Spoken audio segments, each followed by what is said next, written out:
Hello everyone, in this video, we will be seeing part 17 of What If Naruto Was the Direct Descendant of Sparda. So be sure to stick around until the end. Let's get started. Within the vast and empty plain known as the Demon World, Naruto and Sotachi were currently engaged in a fierce battle with sparks flying everywhere the two swordsmen met. Naruto and Sotachi were fighting on a level that would exceed any master swordsman, as their arms were sending slashes so fast that they were practically invisible.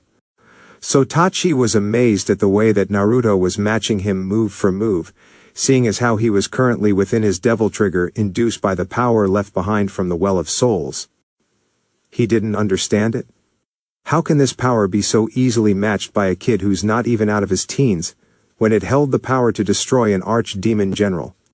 It all didn't add up, but he had the feeling that there was more to this power than he originally thought.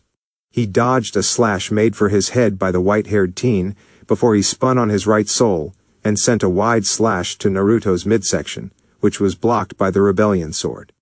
Naruto held Rebellion in a downward blocking position, causing the force edge to bounce off his sword and leaving Sotachi open. Naruto took a tighter grip on Rebellion before sending an upward slash around Sotachi's chest with his left arm.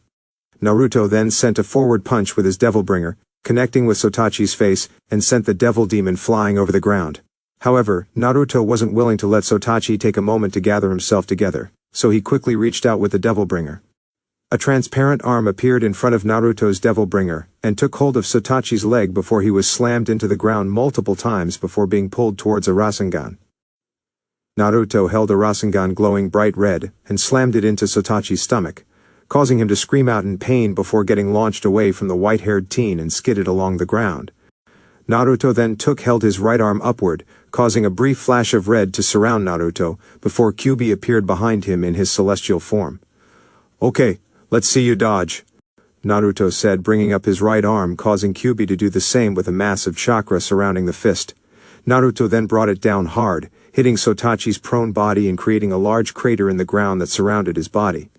The white-haired teen then dismissed Kyuubi and stood tall with his arms across his chest, looking disappointed. "Come out of there, you jackass, I know you're stronger than that," Naruto said with the sound of a dark laugh resonating from the crater before a bright burst of purple chakra erupted from the hole, and soon Sotachi flew out of said hole while laughing the entire time. "I'm sorry, I just thought you would have liked a little warm-up before things became too much for you to handle," Sotachi said, as all the damage he took from Naruto's attacks looked as if they barely fazed him. Sotachi then held up his right hand, causing the force edge to return to his hand. Naruto simply cracked his neck before grabbing hold of the Rebellion and pointed the sword to Sotachi. "Who says I need a warm-up? I'm waiting for you to get ready," he said with Sotachi laughing loudly. "Well, aren't you a cocky little bitch?" Sotachi asked while he prepared to attack his descendant, who only smirked at him. "It runs in the family, remember?" Naruto was Sotachi laughing to himself again. "I guess you're right," he said before both he and Naruto vanished, restarting their thunderous battle. Sakura, Temari, and Tenten versus Karin. The magma user gazed at the three kunoichis standing before her, with amused smiles plaguing their faces, except for Sakura, who was still healing her wounds. She watched as both Temari and Tenten glanced towards each other for a moment before they nodded, and then charged at Karin, with the magma user scowling before she went through several seals before she slammed her palms together and summoned a pool of magma under her feet. She then went through several more seals and called out, "Magma release, multiple wolf fang attack," she said with the magma pool reacting to her sealing, and brought out a group of wolves made out of molten hot magma. However, before she could get the opportunity to use them, a sudden rush of wind overtook the field and caused the wolves to harden. Karin looked surprised at this before she looked towards Temari and saw the girl holding a large fan in her hand, with her smirk plastered on her face. Before she could ask anything, she heard the sound of whizzing going through the air, causing her to duck under a flying projectile, which tore through the heads of the magma wolves. Karin looked up to find Tenten grab hold of a large disc with blades jutting from the sides, which turned back into the strange briefcase that she saw the bun-haired girl carrying earlier. She then saw Tenten bring up the briefcase, and turned it into a large cannon. Karin's eyes widened before she willed her magma to form a wall in front of her as Tenten pulled the trigger, causing a large blast to shoot from the cannon and destroying the wolves and taking out her wall. Karin scowled before she brought her arms up and turned them into their magma forms before she sent a forward fist towards Tenten, who took another shot from her cannon, and took it out before it had a chance to do anything. Tenten then pumped some chakra into the cannon, and caused it to change shape before she took another shot that was stronger than the previous one. Karin raised her fist and punched the blast, another for it to explode, and nearly destroying her hands, causing her to take her eyes away from Tenten. Tenten then gazed towards Temari, who nodded her head, before she ran to grab the still-down Sakura. The pink-haired medic was surprised by the sudden grab but was sure that it was for a certain reason. Karin looked at her hand for a moment, before she dodged a blast of wind from Temari, who opened her fan and hoped onto it. She then pumped her wind chakra into the fan, causing it to ascend into the air before she grabbed the back of her fan and held it into the air. "Damn you bitches, you are really getting on my last nerves," she said before she blazed through some seals and caused a pool of magma to appear under her feet. She then prepared to use another jutsu, until she heard the voice of Temari above her. "Wind release, wind scythe technique," she called out, sending her favorite blast of wind towards the battlefield, causing some of the trees to uproot and the magma under Karin's feet to harden, thus trapping her in its grasp. She gasped at this and tried to pull her leg out of the hardened rock, before she heard another voice speak above her, causing her to look up and see Tenten holding her strange cannon again. "Hey bitch, smile," she said as she pulled the trigger, causing a large blast to shoot out of cannon and hit Karin dead, on which covered her in smoke for a moment. The three girls looked on in anticipation while Sakura was the only one to speak up. "Did you guys get her? Did we win?" she asked with Temari shaking her head. "No, that didn't even hold nearly enough power to damage, much less kill," Temari said as the smoke cleared to reveal a now pissed-off Karin who was currently steaming, literally steaming, with rage causing her to blaze through a fast set of seals before stopping with her eyes glaring towards the three kunoichi in the air. "You damn bitches, I'm going to look forward to burning you alive with my magma release volcanic lake," she yelled, slamming her hands onto the ground. Immediately afterwards, a large burst of lava shot out of the ground and completely surrounded her, along with the surrounding forest, causing a sea of magma to overtake the forest and causing some of the trees to burn. Sakura looked at this in surprise before worry came to her face, while Temari and Tenten looked on with matching smirks on their faces. "Guys, shouldn't we try to stop her?" Sakura asked, with both Temari and Tenten only shaking their heads to indicate no. "Don't worry, her hot-headedness will be her undoing," Temari said, with a tower made of lava coming from the pool below, with half of Karin's body coming out from the top. "Time to die, bitches," she said with her magma arm in the air, prepared to take the three kunoichi down and straight to hell, only to be surprised when Temari suddenly smirked and grabbed hold of the back of her fan. "That's what I was waiting for," she said, before swinging her fan, calling out, "Wind release, Grand Hurricane." Upon the calling of the technique's name, Temari swung the fan downward to the lava pool below, causing it to harden along with the magma tower and Karin's arms, thus trapping her in the clutches of her own technique. With the bottom of the lava pool now hardened, Tenten and Sakura landed firmly on top while Temari descended towards the ground with a nice gentle breeze under her fan. Tenten then took out Pondera while Sakura looked on in confusion. "How did you guys know that she was going to use a technique like that?" Sakura asked, with Temari shrugging her shoulder, while Tenten turned the blaster into a large cannon that was building up power fast. "We didn't. We just knew that she would eventually get hot-headed enough to leave her guard wide open. That's how we were able to beat her," she said before Tenten unleashed the power of her cannon onto the tower, causing it to break and release Karin. Karin fell to the ground fast, causing her magma arms to break and causing her to scream in pain. But that was ceased by Sakura, who walked up to her with her glove fitted on her hand and tightening her grip. "I'm sorry," was all she said, before she raised her arm and slammed it onto the head of Karin, crushing her skull and killing her instantly. Sakura sighed deeply before she gazed towards the other two kunoichi.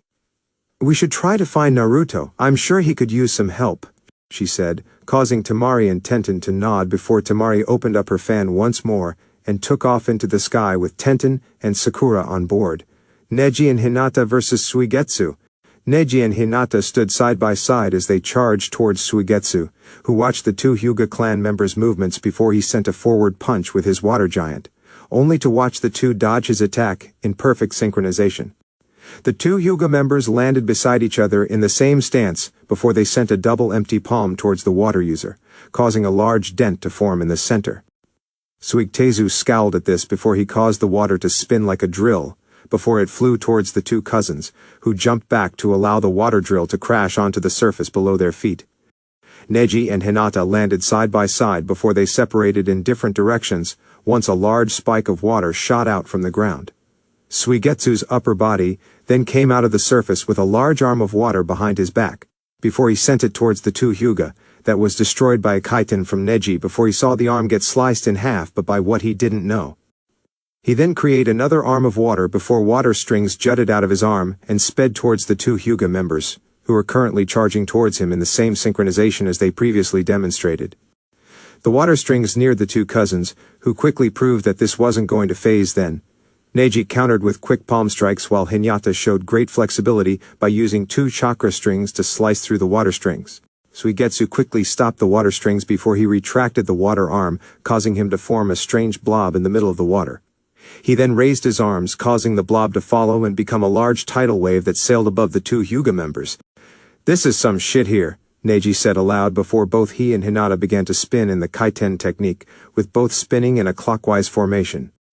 The wave soon crashed onto the surface with Neji and Hinata's spin stopping, revealing that they did not take a single hit from the wave.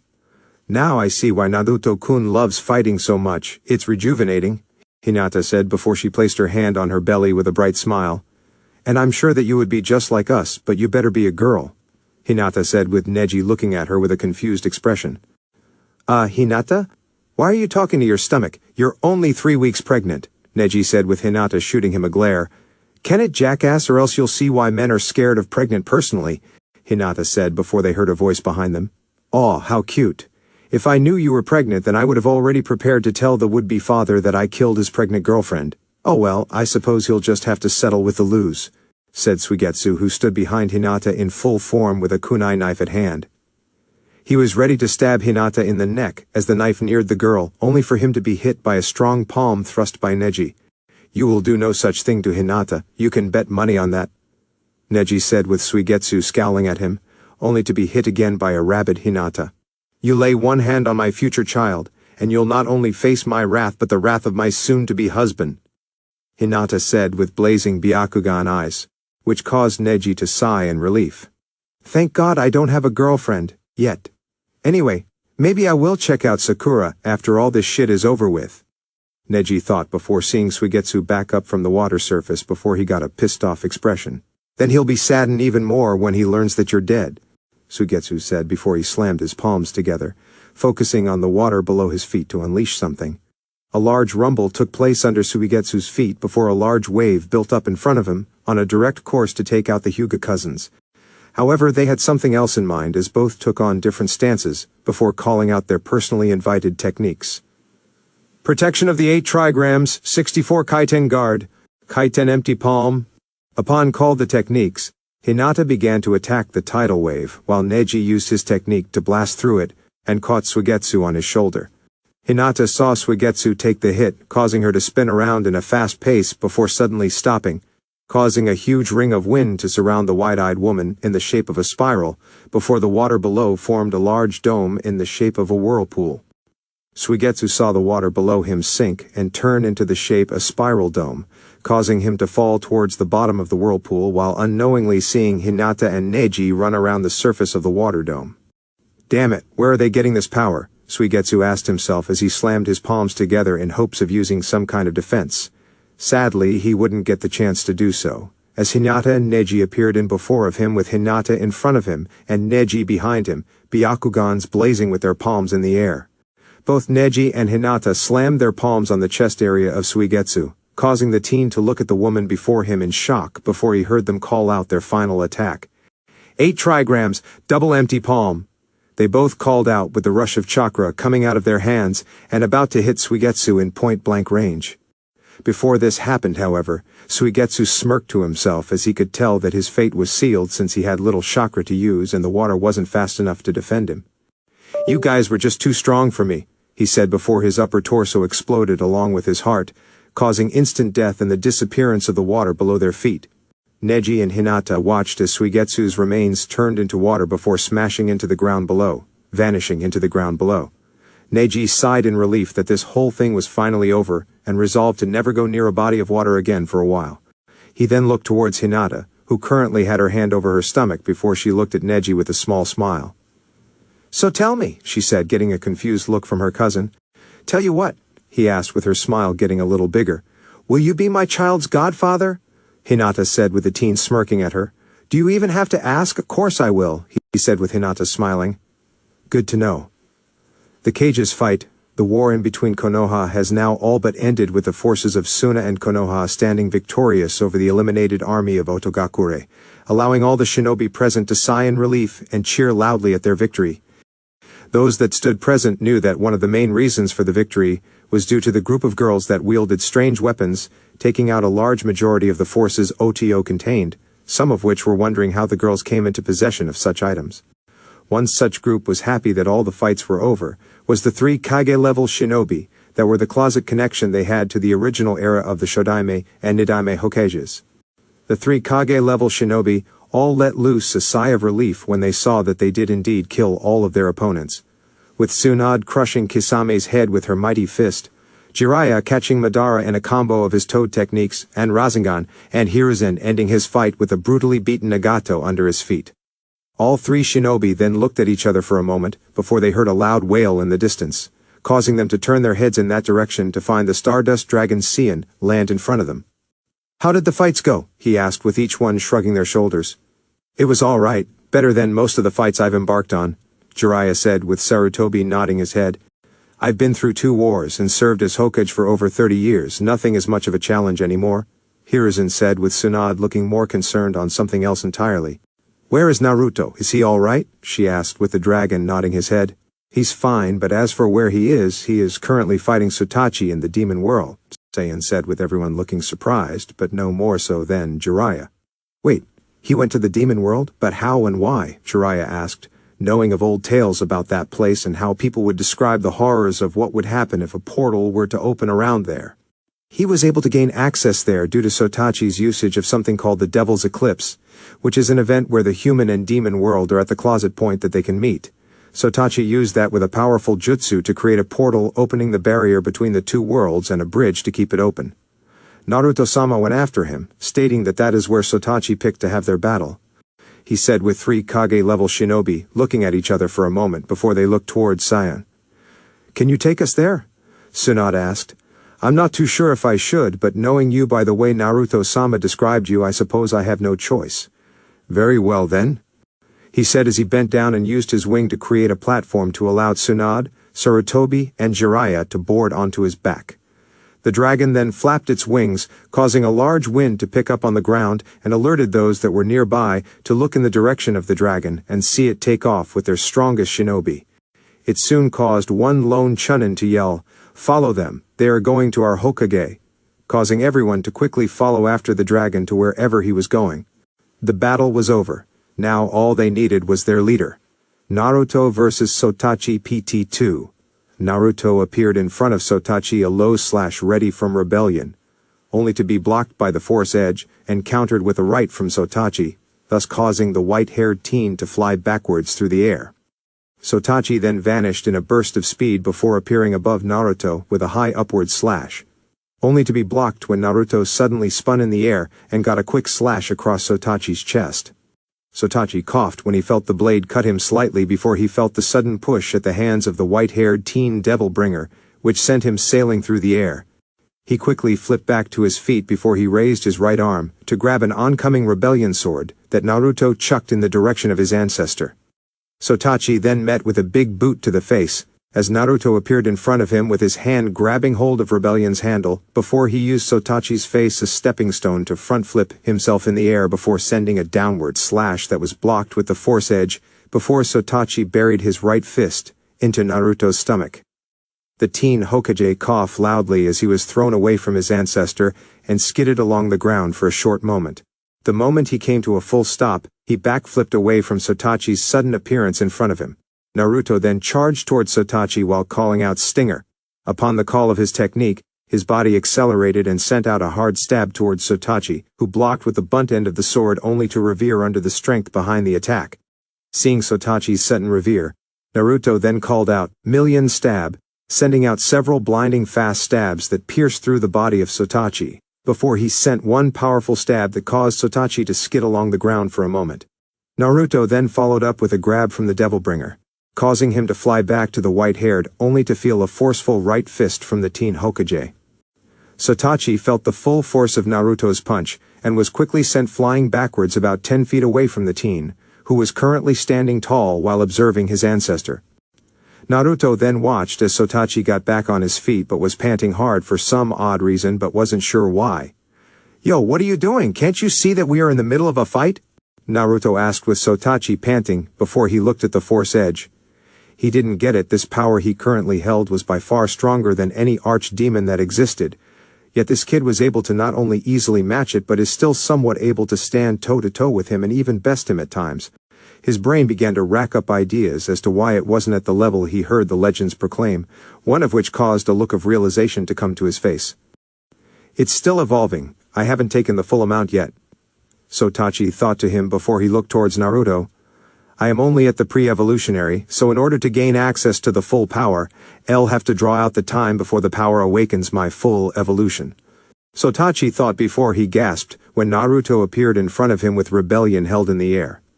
"Hey jackass, wake the fuck up!" Naruto sending a downward slash that Sotachi caught with his bare hand, surprising the white-haired for a moment, causing Sotachi to send a hard knee to his stomach and lift him up in the air before he was kicked away from Sotachi.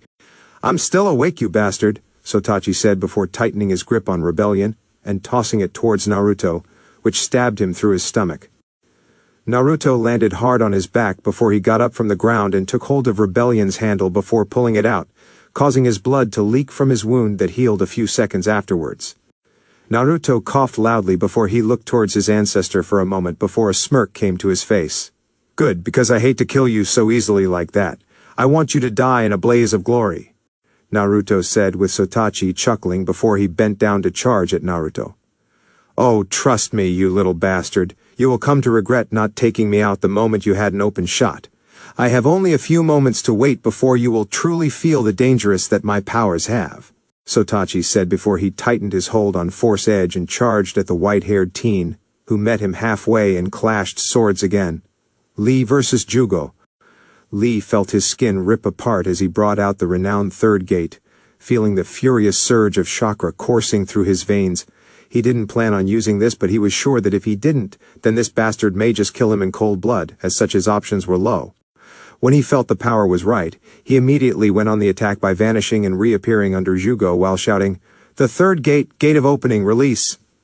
Jugo looked down for a moment until he felt the heel of Lee's foot connects with his chin, causing his body to lift off the ground and soar into the sky.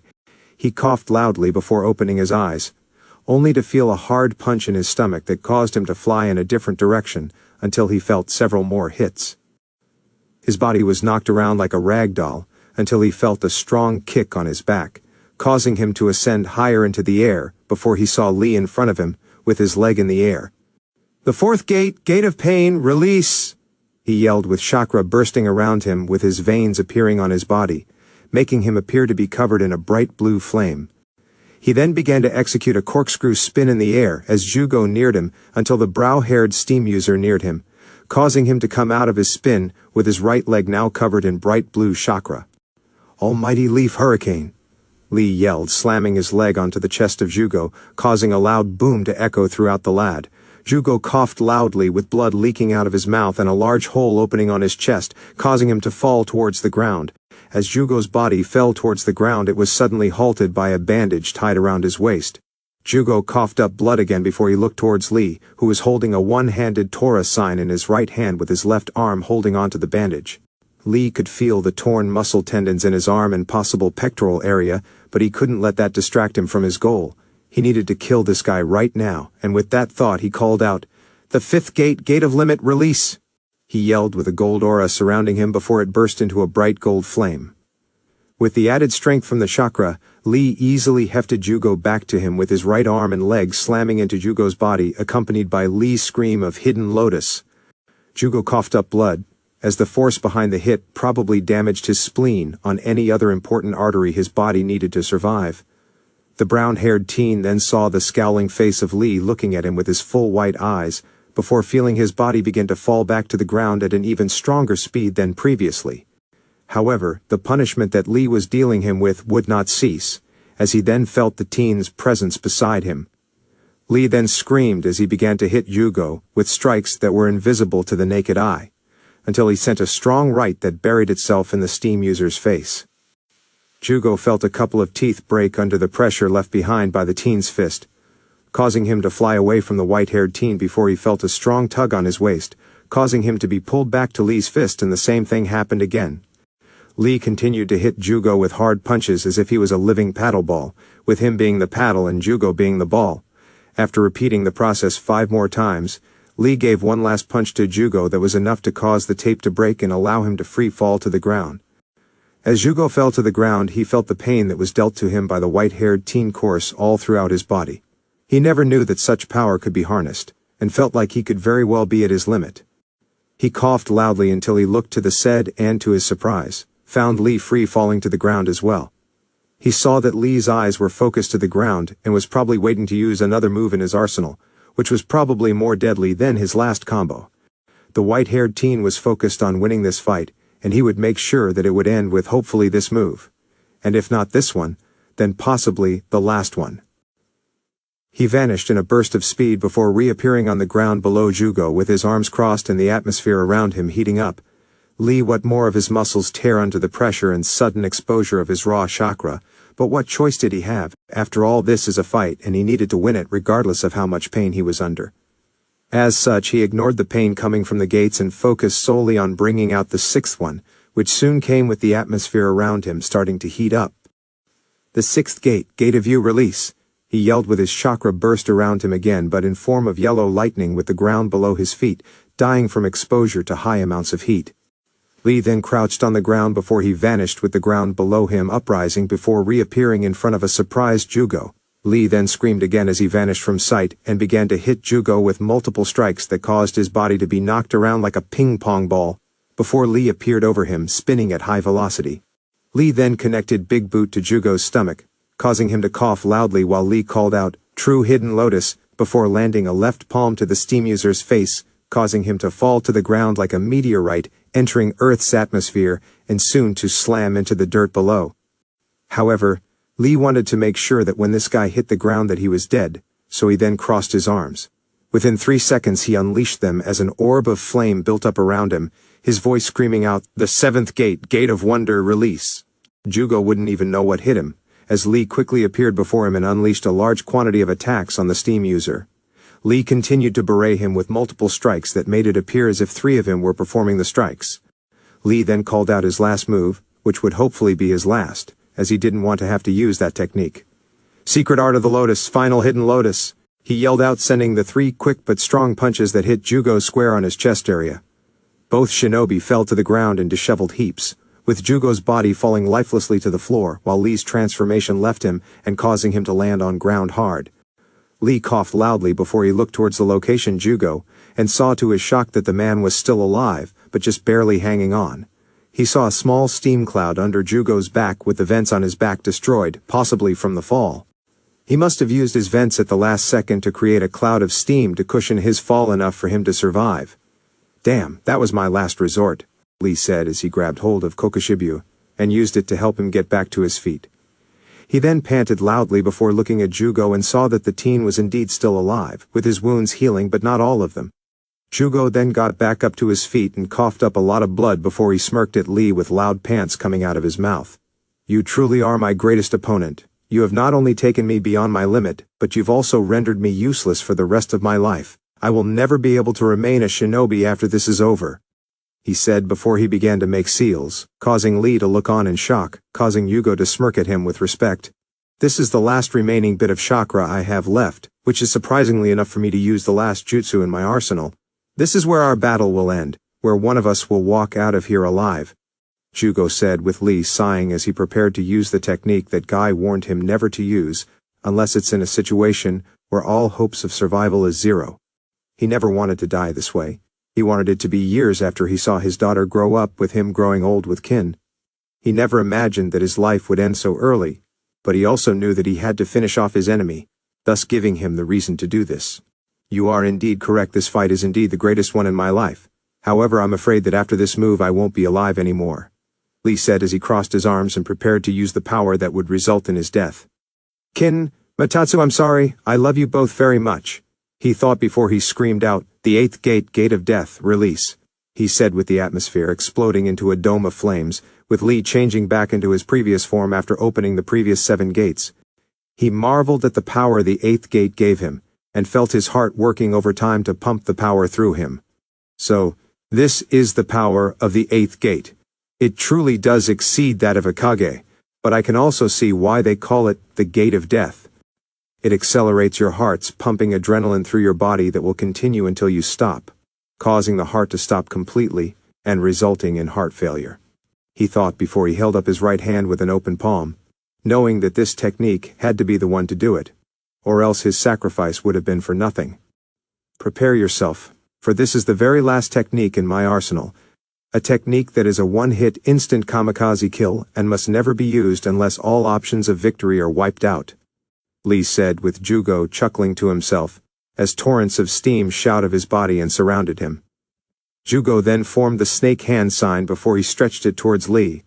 "Steam release, Grand Tiger Bullet," he yelled with the steam forming the head of a giant tiger that flew at Lee in extreme speeds. Lee then slammed his left fist into his right palm before he stretched it towards Jugo. "Forbidden Lotus Art, White Lotus of the Dragon," he yelled as a massive burst of chakra in the form of a white dragon flew at Jugo in extreme speeds as well. The surrounding area soon echoed by the large explosion that rocked the land around them, with a massive black cloud overlooking the forest. Meanwhile, Gaara was currently sailing through the air on top of a platform made of sand, leaving behind the huge battleground that held his fight with Kabuto. Kabuto was a true challenge indeed for him, as the snake-like man managed to take everything he had to dish out and then some, but yet he survived through all of it, and was somehow able to pull of one last technique. That was until Gaara had enough of him, and made sure that this would be the last time he saw his ass.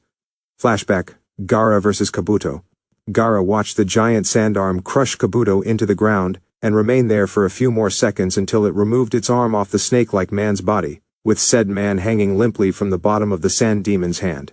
After shaking for a few moments, the body fell off the sand arm and crashed into the ground below, with a resounding thud that caused Gaara to sigh before he raised his hand into the air to call his sand back to his gourd.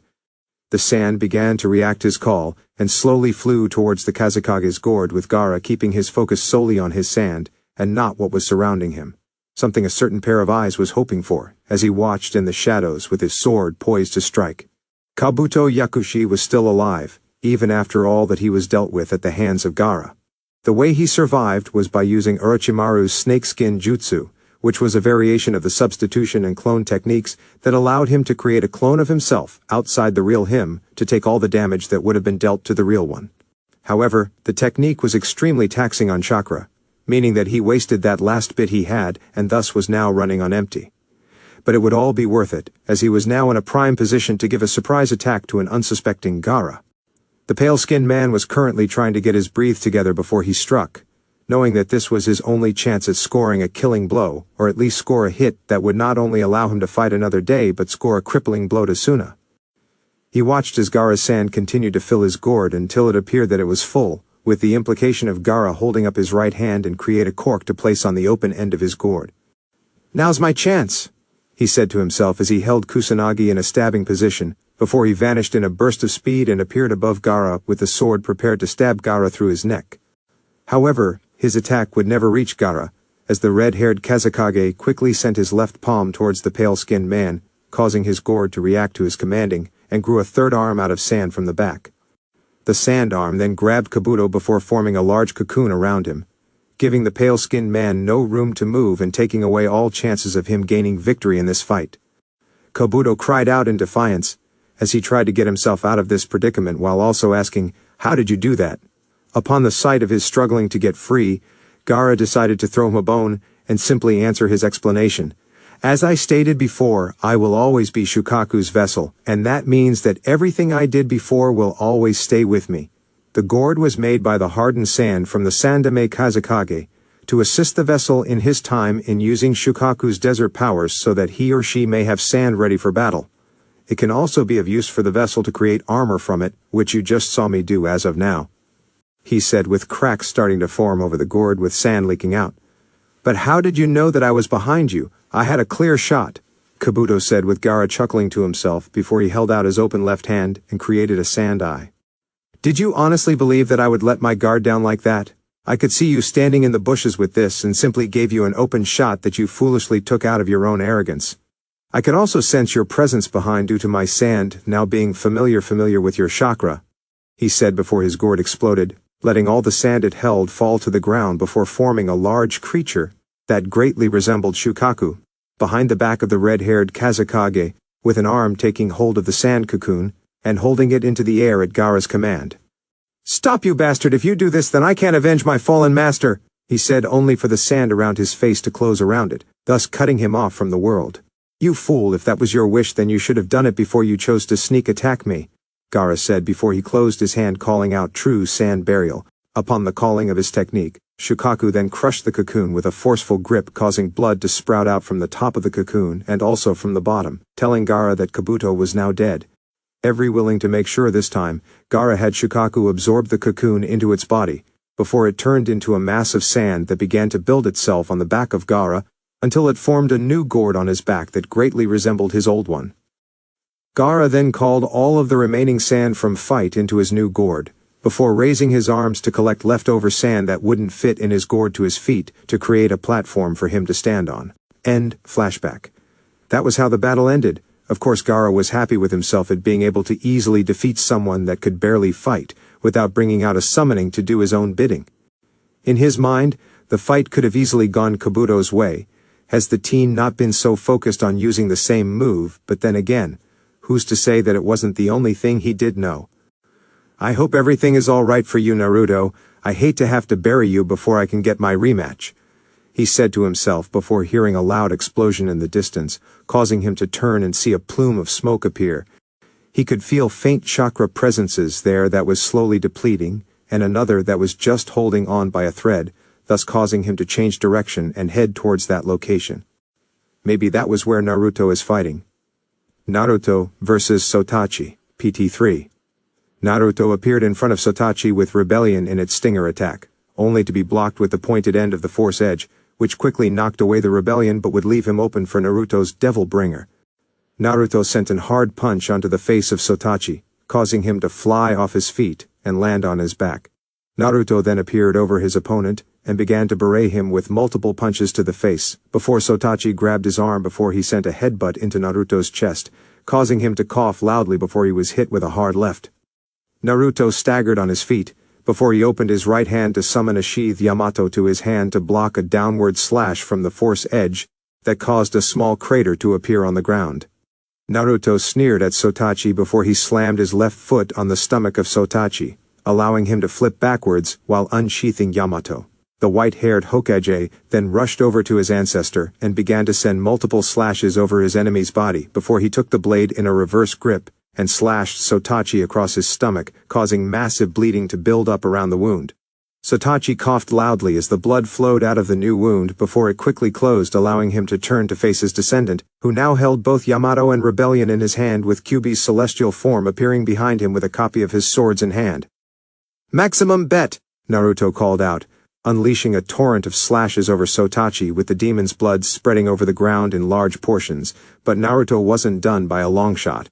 However, during the whole ordeal, Sotachi felt a pulse come off the Force-Edge sword on his back, thus causing him to inwardly smirk as the power finally seemed to have awakened and accepted him as its controller. "It's about damn time," he thought before Naruto's ended with both sword being plunged into his chest area, causing massive amount of blood to pour out. Sotachi coughed loudly as he felt the swords get removed from his body, causing him to fall to the ground in a disheveled heap, while the white-haired teen panted lightly while his grip on his swords remained firm and strong. "You done yet?" Naruto asked with Sotachi chuckling to himself, before he looked towards his descendant with his black-on-red eyes glistening slightly. "Oh, I am afraid that it's you who has done, my dear descendant, now that I truly have what has been destined to me," Sotachi said as a bright glow overtook him while Naruto looked bored. "Can you stop with the damn glowing? You already can't help the fact that you look like a backed-up toilet. Besides, I'm kicking your ass even after your first supposed power-up, so what would this one supposedly do?" Naruto said with Sotachi beginning to laugh up a storm before he tightened his hold on the Force Edge. "You can still talk big after seeing this," Sotachi said, as the glow overtook both him and the Force Edge, before a tower of shadows appeared around the Sotachi with his laugh still being heard to the white-haired teen's ears. I needed a small amount of time to have this power accept me as its master, thus only allowing me a small portion of increased power. But now I have awakened the full amount, he said as the shadow tower completely covered all possible vision of Sotachi. Naruto then watched as the tower formed to sets of large pale arms before the tower disappointed to reveal Sotachi's new and final form. The Sotachi that Naruto knew was now gone, replaced with a large monster towering him. Only his upper half could be seen as his lower half remained within a pool of shadows, while his upper half remained at 9 feet in height. His entire upper body now consisted of pale white with blue lightning marks all over his body, along with a large set of horns forming off of his shoulder area, along with a vertical mouth on his chest, with his heart visible to the white-haired Hokage. His face also changed immensely, as it was now covered by a white mask that covered his head, neck and throat, with the only opening being in the back for his extremely long hair that was now jet black, with pale white streaks going through it. The mask was plain white with a smooth surface that didn't have an opening for eyes, thus telling Naruto that he could very well be blind right now, but it did have an opening for his mouth that now held large rows of teeth. Sotachi then let loose a booming laugh before he spoke in Naruto's direction, telling the teen that he could still see. Do you feel it, boy? This is a power that will allow me to finally rid you of my presence, Sotachi said with Naruto scoffing before he held up Rebellion and looked into its reflective surface before sighing. It's a shame that you had to go and ruin your looks, but I suppose it fell into good hands after all. Just look at me, Naruto said, gendering at his reflection, before he looked towards Sotachi. Besides, your transformation only turned you from a backed-up toilet to a pale white shit floating in the water, he said before he began to walk towards Sotachi with a smile on his face while he tightened his grip on his swords before he took a stance with both in hand. Now let's really get the main event started. And guys, this is the end. I hope you guys enjoyed it well. Until next time, peace.